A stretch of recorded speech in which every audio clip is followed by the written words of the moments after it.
and take this young lady to see the Mock Turtle, and to hear his history. I must go back and see after some executions I have ordered." And she walked off, leaving Alice alone with the Gryphon. Alice did not quite like the look of the creature, but on the whole she thought it would be quite as safe to stay with it as to go after that savage queen. So she waited.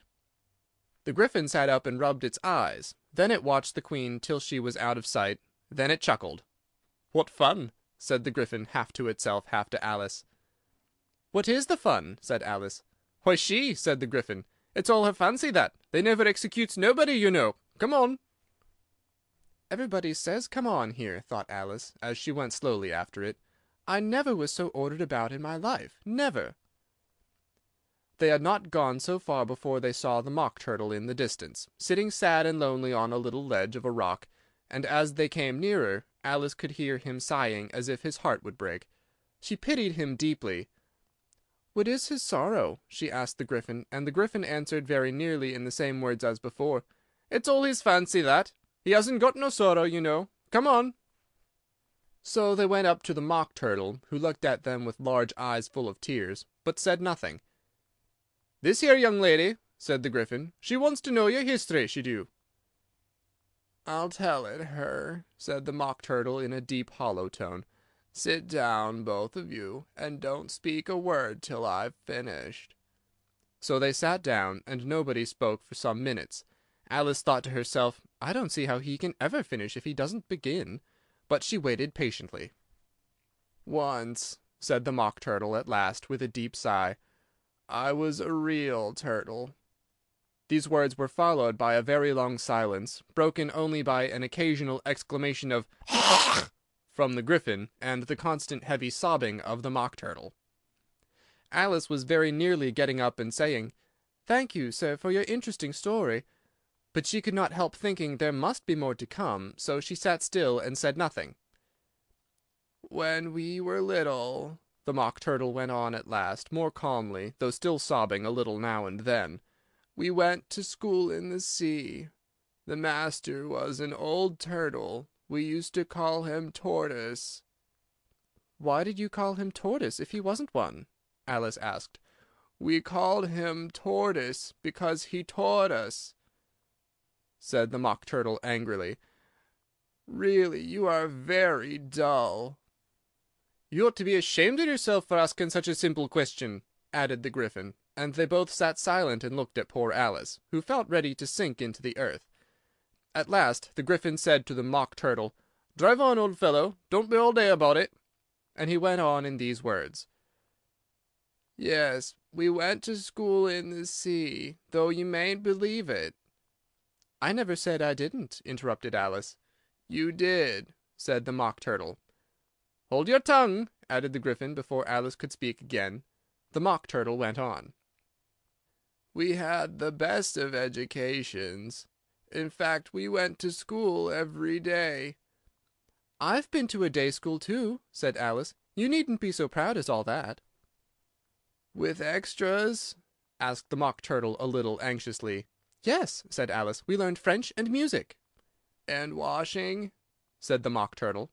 "Certainly not," said Alice indignantly. "Ah, then yours wasn't a really good school," said the Mock Turtle in a tone of relief. "Now at ours they had at the end of the bill French, music, and washing, extra."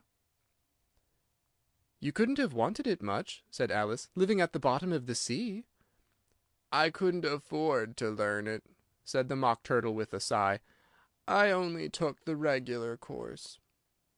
"What was that?" inquired Alice.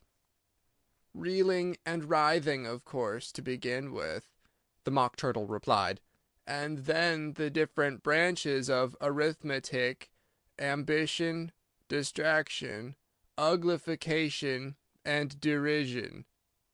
"I never heard of uglification," Alice ventured to say. "What is it?" The Gryphon lifted up both its paws in surprise. "Never heard of uglifying!" it exclaimed. "You know what to beautify is, I suppose?" "Yes," said Alice doubtfully. "It means to make anything prettier." "Well, then," the Gryphon went on, "if you don't know what to uglify is, you're a simpleton." Alice did not feel encouraged to ask any more questions about it, so she turned to the Mock Turtle and said, "What else had you to learn?" "Well, there was mystery," the Mock Turtle replied, counting off the subjects on his flappers. "Mystery, ancient and modern, with seaography, then drawling. The drawling master was an old conger eel that used to come once a week. He taught us drawling, stretching, and fainting in coils." "What was that like?" said Alice. "Well, I can't show it you myself," the Mock Turtle said. "I'm too stiff, and the Gryphon never learnt it." "Hadn't time," said the Gryphon. "I went to the classical master, though. He was an old crab, he was." "I never went to him," the Mock Turtle said with a sigh. "He taught laughing and grief, they used to say." "So he did, so he did," said the Gryphon, sighing in his turn, and both creatures hid their faces in their paws. "And how many hours a day did you do lessons?" said Alice in a hurry to change the subject. 10 hours the first day," said the Mock Turtle, 9 the next, and so on. "What a curious plan!" exclaimed Alice. "That's the reason they're called lessons," the Gryphon remarked, "because they lesson from day to day." This was quite a new idea to Alice, and she thought over it a little before she made her next remark. "Then the 11th day must have been a holiday." "Of course it was," said the Mock Turtle. "And how did you manage on the 12th?"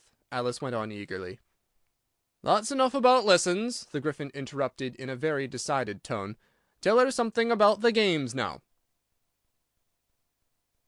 End of Chapter 9.